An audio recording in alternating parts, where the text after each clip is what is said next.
Well, welcome. We don't have a lot of people tonight, but we've got more joining us. So we're going to go ahead and get started. And Jennifer, I see you're listening in. We are all very jealous because you're in Destin and we are not. So enjoy and have fun. Tonight what we're going to talk about is really sort of an overview of the DataWise process and how to use it. But before we do that, just a couple of clarification points. I know there's been a little bit of confusion about when the group project and the midterm are due. Since we missed the first meeting, I didn't get to tell you guys or give you my normal spiel, so I'll do it tonight now that we're at the midpoint. That's really helpful, but anyway. If you have not had me before as an instructor, just know I really don't get too shook up about you missing a deadline or anything like that. Just let me know what's going on. I understand what it's like to be, working in schools, and particularly as we're about to gear up and start another school year. I know how crazy life can be. So just give it to me when you can. Ideally, I'd like to have the group project by the 5th and the midterm by the 12th, simply so I can get everything graded for you guys. But if you don't meet that deadline, do not worry about it. I am not going to penalize you at all. Because like I said, I know what it's like, and last minute vacations, and it's just kind of crazy this time of year especially. Just take your time, do it when you can, okay? Any other questions before we kind of get into the content for the night? No? Okay. You guys are going to have to, some of you were in my other meetings, we're doing this massive move here at LSUS. So everybody's like changing offices, and we're surplusing materials and all that stuff. So my new office is probably about 55 degrees that I'm sitting in right now. So I'm actually starting to lose my voice. So anyway, if I kind of cut out, just bear with me. I'm going to be drinking some water. Maybe that'll help. So let's talk about data. I know this is everybody's favorite topic, and you just live for data charts and data reports and all that kind of stuff. So let's talk about how we can actually maybe make data not so intimidating and not so difficult and challenging. So let me give you a little bit of history. Schools have been analyzing and disaggregating data for decades, quite honestly. But part of what schools were doing was we were giving everybody data in this huge macro chunk that was really unmanageable and I would say unbearable. Very difficult to be able to not only understand, but to put into a meaningful format. Well, we realized that was probably not the best way to do things, and that started about 30 years ago. So then we started breaking it down and giving it to you in more of a micro data format. So maybe more individualized by student or by cohort or by classroom or whatever. But when we did that, we were just dumping a different kind of data on you. And we weren't really giving you tools or templates or ways to organize or to make sense of it so that it then could be used to drive instruction. So we talk all the time about data-driven instruction and how important data is in terms of learning and helping our students to be successful. But in reality, very few people know how to use data effectively to impact actual student achievement. So the researchers at Harvard University decided that this was sort of a universal problem that schools were having, that we had all this data and all this great information, but we really didn't know how to apply it and use it effectively, like I said, to drive student achievement. So they went out and worked with schools throughout the Eastern Seaboard and looked at what they were doing as well as trying to understand what their needs were. So when they did, and they finished all of their data gathering and information, they came up with what is called the DataWise process or DataWise project. And obviously you have a textbook that they did with this. So let's kind of start with the premise and the idea. Anytime that we are working with data or systems or anything like that, we need good processes. And a good process must be focused, it must be malleable or flexible, and most importantly, it must be manageable. So, you know, I sort of think back to my early years in school leadership and how many times I gave people things that were not at all manageable. And we don't want to let that be perpetuated on through the centuries here. We want to make sure that we're helping teachers with manageable tools. So we also know that there has to be a strong focus. And when we talk about focus, that means that there has to be continuous improvement, not only in teaching and learning, as well as accountability. Hang on, guys. I'm going to switch over here and send Heather this link. Okay, there we go. Yeah, I'll come back to you. Okay, so like I said, focus. We know that we have to always be looking at that improvement for our teaching as well as learning for our students, and that whether we like it or not, accountability is here to stay. So we also have to make sure too that when we're using processes, as I said, they're flexible or malleable so that it is tailored to actually meet the needs of our staff, our students, and our community at large.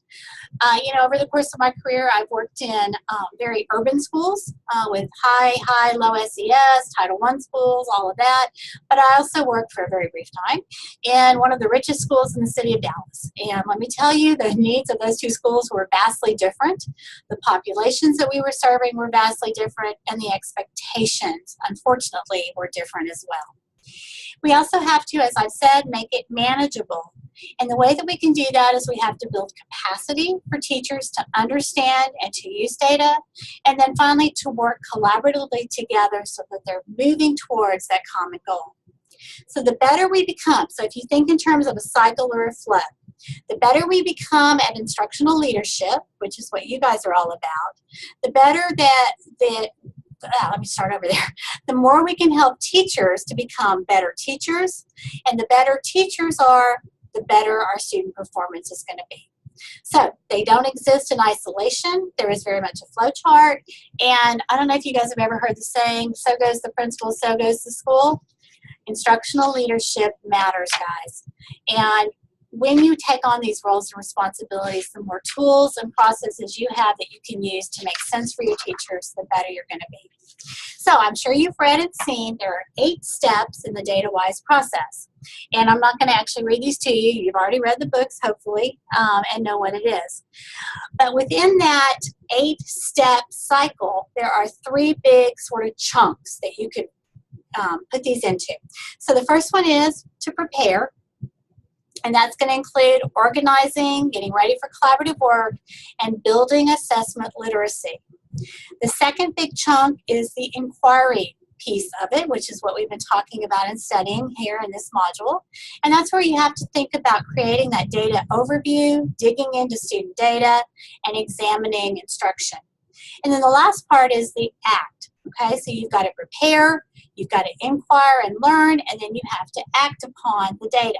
So that means that you develop an action plan, you plan for common assessments, and then you assess whether or not it's going to be successful.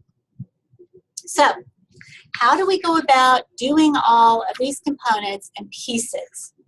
Well, you know, if we think specifically about preparing and organizing for collaborative work, you know, those of you that are in my 700 class, we talk all the time about collaboration and how we can build teams and all of those kind of things. So if you haven't had 700 yet, we're going to teach you how to do that in that course. But for example, you have to make sure too that your team really understands each other and you know where everybody's coming from. So in the PowerPoint, I did include some information about the Compass activity that you can use to help you with this. Now, when I was in Dallas, we had several different PLCs that we used around data. One of them was our content or core PLCs. We called those the campus instructional teams, and that focused primarily on instruction. But we also had data teams and data meetings. Those were PLCs where all we did was look at data and organize it and try to make sense of it. Okay? So you're going to have your sort of big picture leadership team, which is going to be maybe your department chairs, your administrative team, etc. Then you're going to have your professional learning communities, which might be like grade level, content, whatever, and then a separate data team. Okay.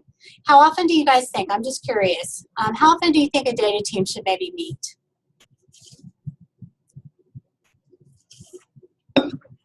There's no wrong answer. I would say maybe monthly, like Okay. at the least. Okay. And Kaylee, I see you typed in at least once a week. Any other ideas? Once a week? Okay. As I said, there's no right or wrong answer. They have to meet at least once a month. If you meet less than that, you're going to miss all of those critical sort of formative assessment elements. I wouldn't have them meet more than maybe 2 or 3 times a month, though, because if you're also doing content-focused PLCs, you've got to be careful you're not meeting your teachers to death. You know, teachers need time for their own planning and grading and, you know, extracurricular responsibilities and all of that. So like I said, data teams, you know, can meet as frequently as you need them to, but just be aware that if you're really implementing sort of a cycle in terms of meetings and planning and all of that, the more that we push our teachers to be in meetings all the time, the less time they have to actually do the real work, which is with our students. Okay? So I'm going to share with you what my organizational structure was. Not that it's perfect, but I can say they did cite it as an outstanding element when we became a National Blue Ribbon of Schools, Blue Ribbon School. And actually, I led 2 National Blue Ribbon schools, and I used the same structure in both. So at least there was some outside validation that what I was doing was okay. The way that I did it, and I'm trying to think of the best analogy. So, for example, I had what we called the site-based decision-making team.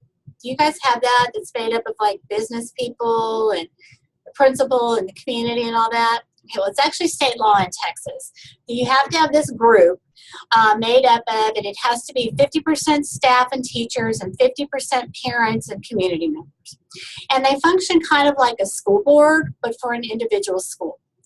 So, you know, we would meet only once a month because that's really all I could stand.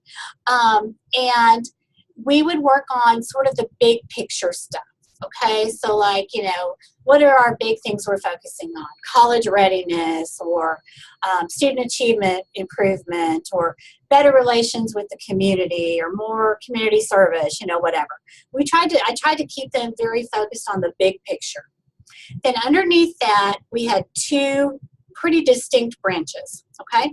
One of them was called our Campus Instructional Leadership Team, and that was made up of myself as principal, all of my department chairs or grade level chairs, my counselors, and usually only my assistant principal who was actually over instruction, okay?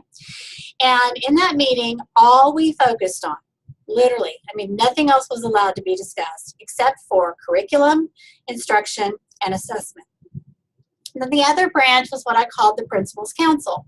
And it was made up of all of those same people, plus additionally, like my head football coach, my police resource officers, my community liaison, whatever. And, you know, while we talk about the main purpose and focus of a school is teaching and learning, and that's why this instructional leadership team was so important, you can't ignore the operations side, guys. So if we're going to have our Friday night football game against our biggest rival and we know it's going to be chaotic and crazy, we got to plan for that. So that's what the Principal's Council did. They handled the operations side. They took care of and talked about budget. We talked about scheduling. We would talk about cleanliness of the building. We'd talk about game coverage, all those other things that have to happen. But we tried to separate the 2 so that we didn't lose our focus on curriculum instruction. Under the SILT team, or the Campus Instructional Leadership Team, is where we had our content or grade level based PLCs. And they focused on, like I said, those kind of elements. Then under the Principal's Council, we had data teams because we looked at data not only around student achievement, we looked at our discipline data, we looked at our attendance data, we looked at our budget data, we would look at, you know, for risk management, injury, and all of those kind of pieces. So those fell under the operations side, and those were our data team meetings, and we had multiple data teams that met once a month.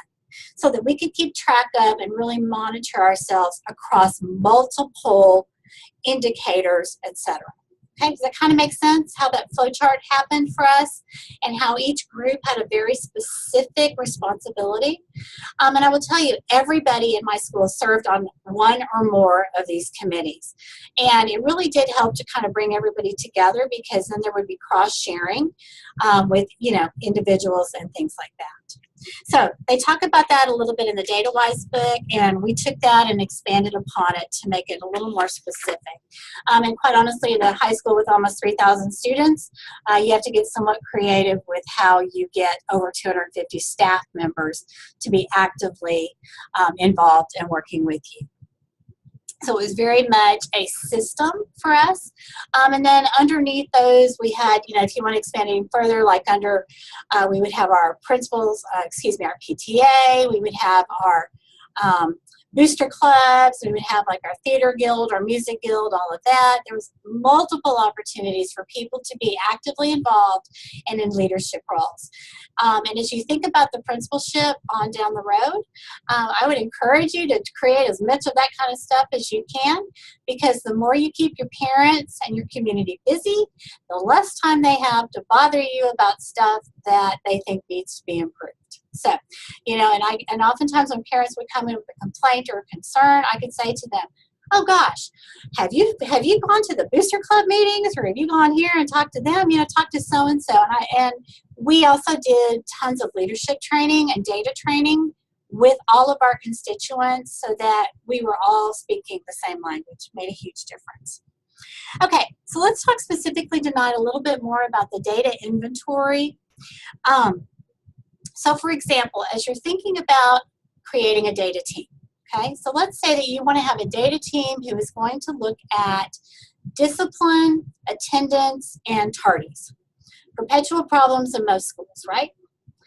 So what kinds of data sources would you have to have?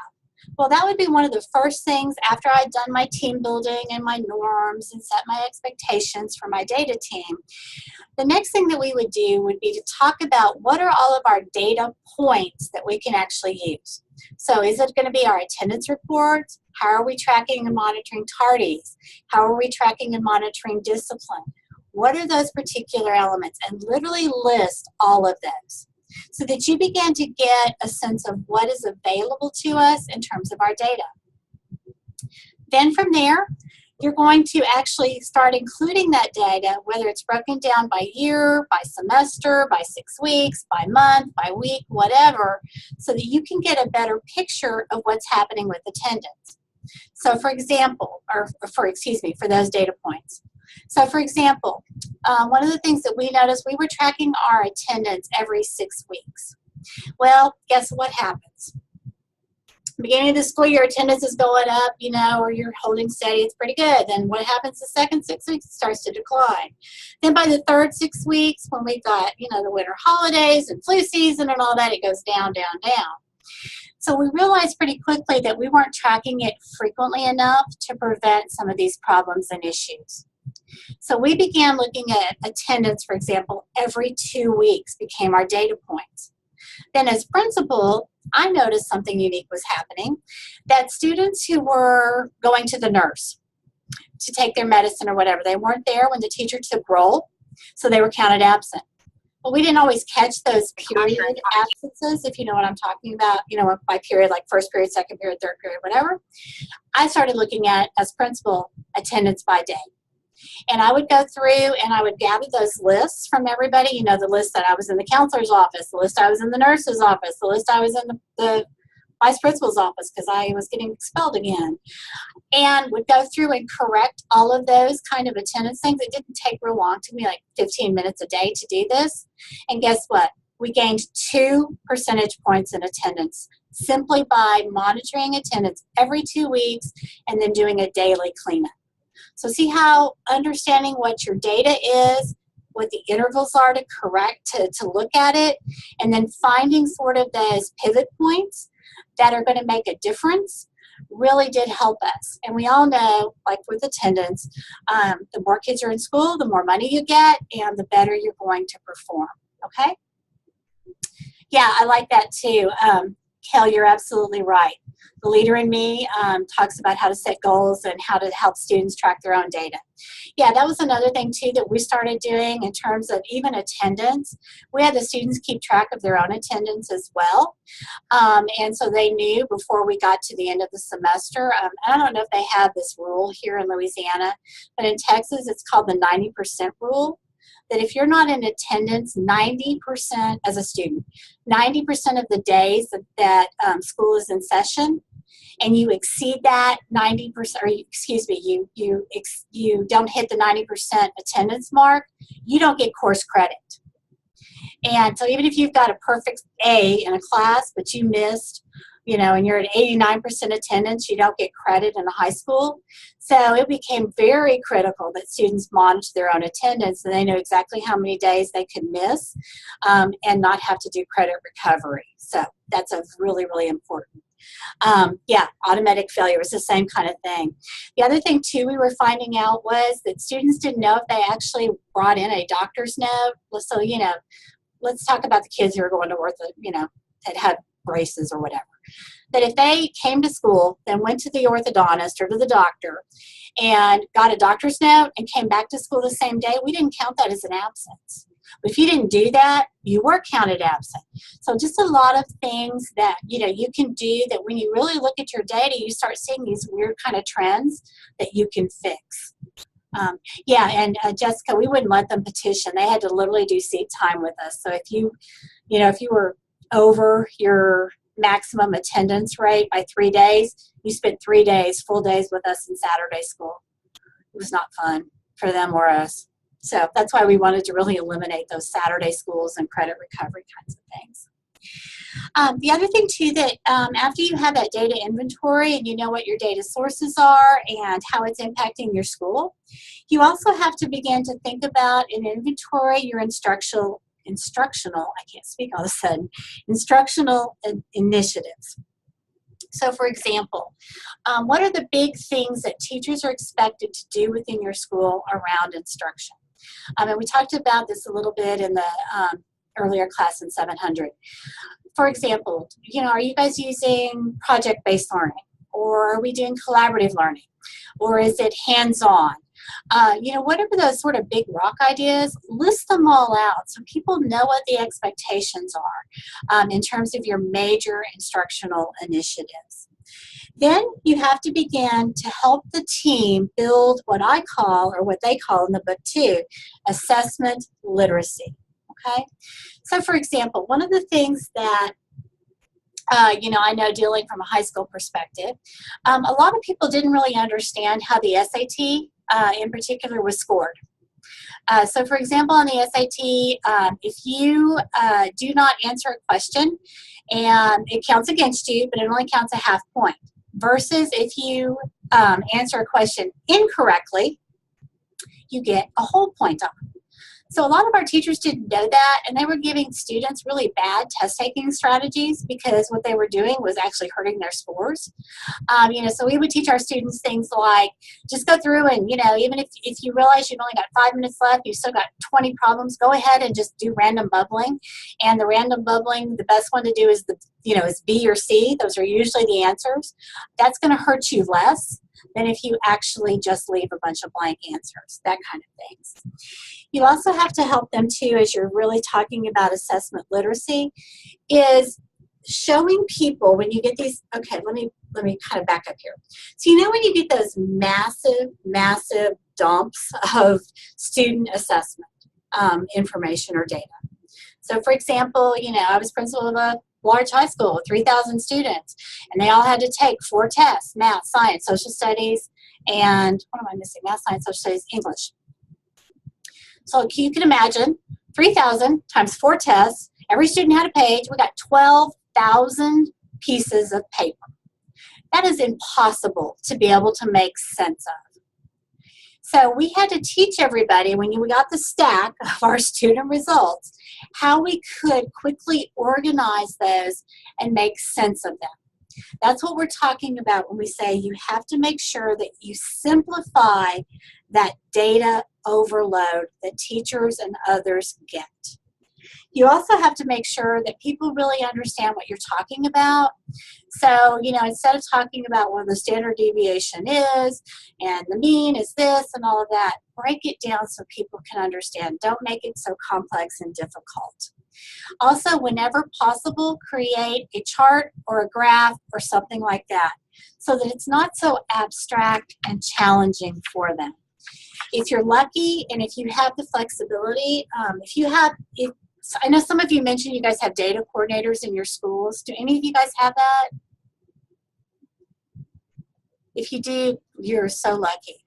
I took part of my Title I money as a principal, and I created a position for a data coordinator because I needed somebody who loved data. And I did. I had a guy who actually had a PhD in statistics.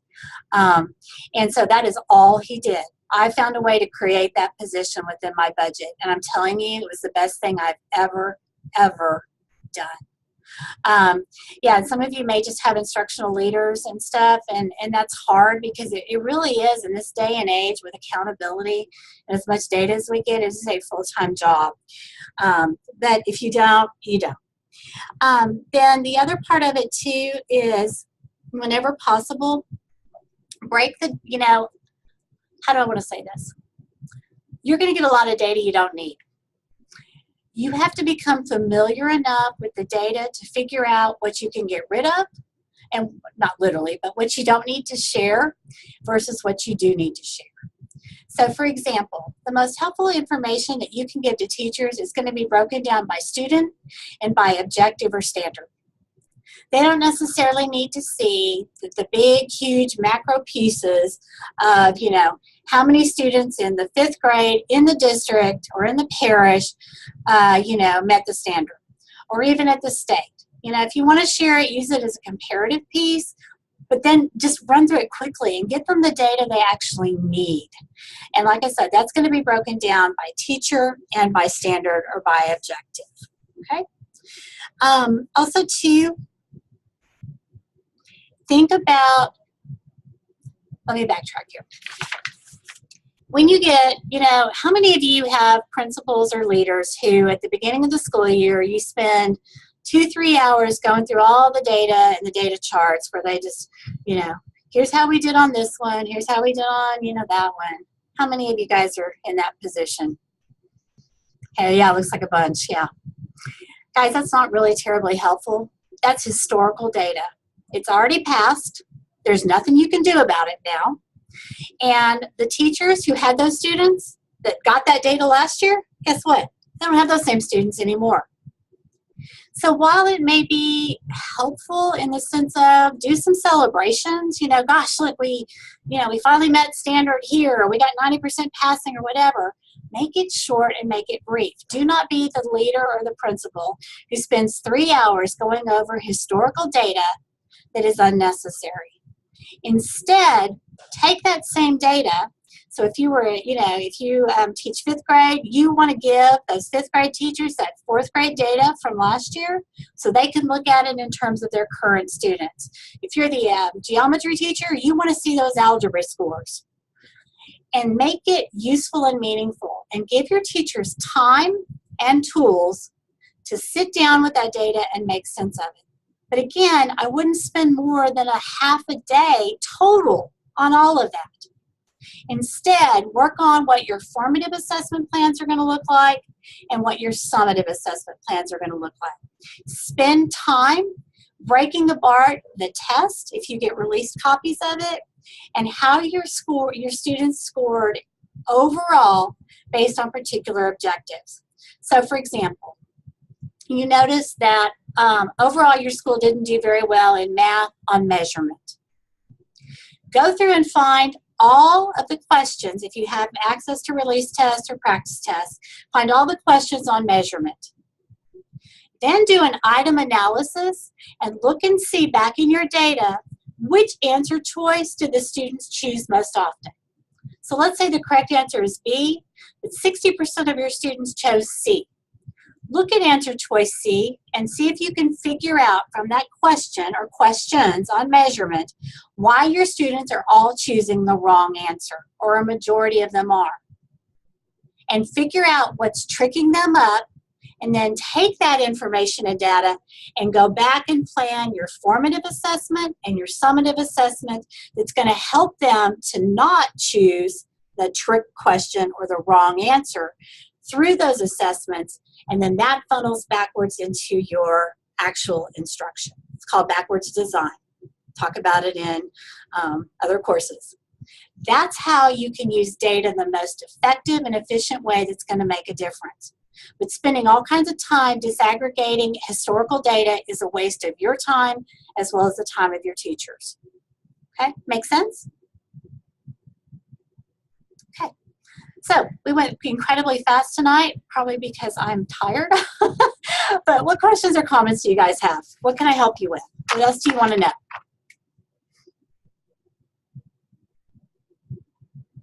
I'm looking at the chats real quick here. Okay, y'all are making this just really too. Last week you mentioned a couple of things that I was interested in. Okay. One was about vocabulary strategies. Uh-huh. It was, you said that y'all used Manzano. Is that it? Yeah. I know the name and I can't think of the book or anything. Yeah, I'm going to type it in for you. It's Robert Marzano, who is my favorite researcher of all time, and Deborah Pickering. And it's called, what's the book called? Teaching Academic Vocabulary. There you go.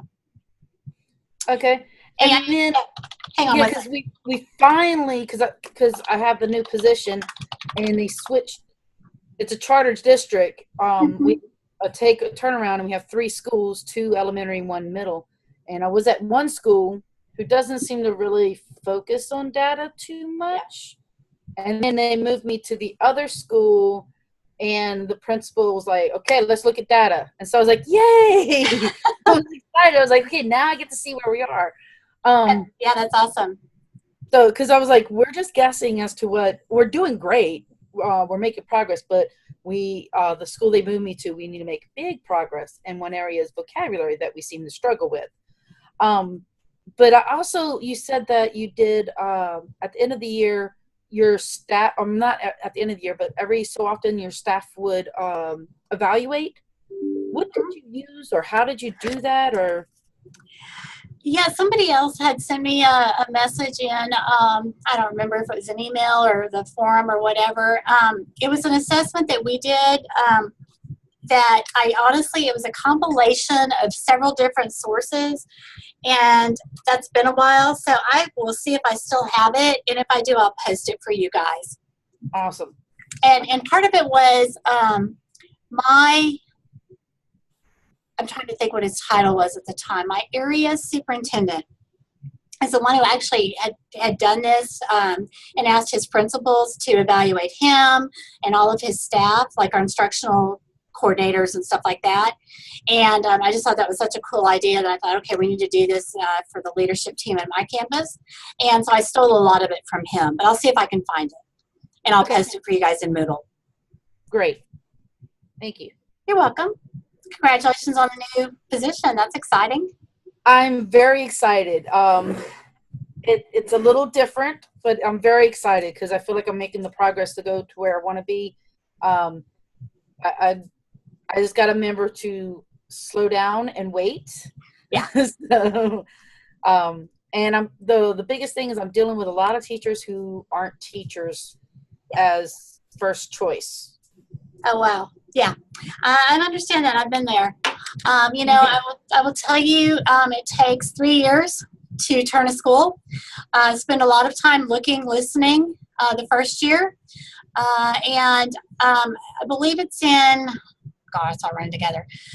Boyle's Matrix is my favorite tool for tiering and looking at and deciding who you're going to supervise versus who you're going to coach and grow. I remember that from the last class. Yeah, from 700. Yes. It is, that's one of the things that I have done at every school I've ever been in. I've done it with when I was an assistant superintendent with my principals and other people that I supervised. And the first year, you know, I wouldn't do Boyle's Matrix, so you've been there probably at least 6 months. Then I would go through and tier my teachers based on their achievement as well as where they fall on Boyle's Matrix.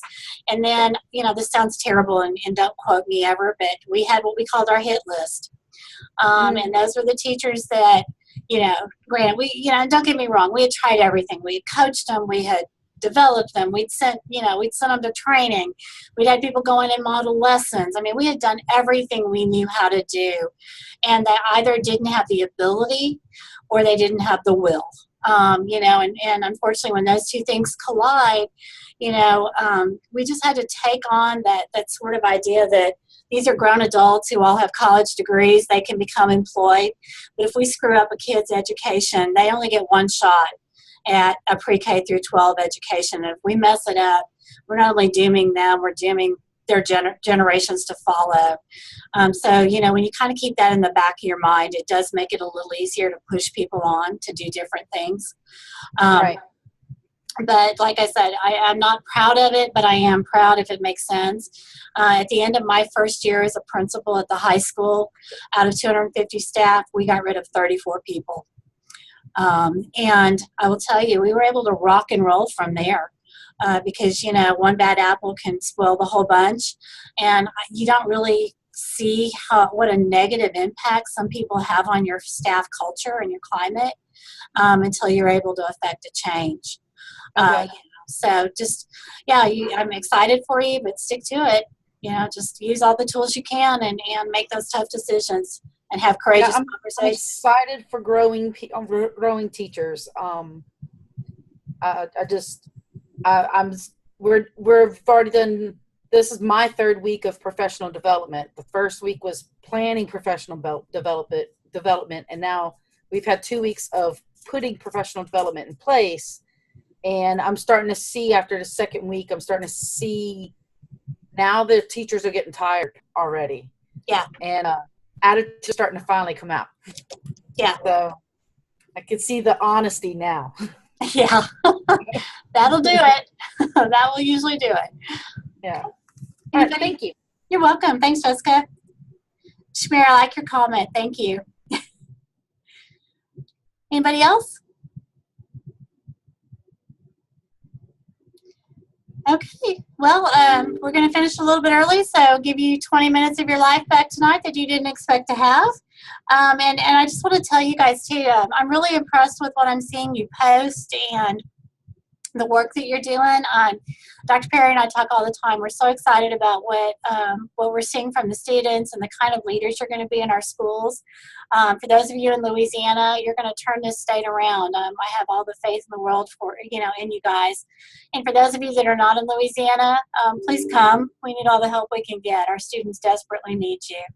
So, just thank you guys. I'm so impressed with the students we've got. So have a great night. I'm going to let you guys go.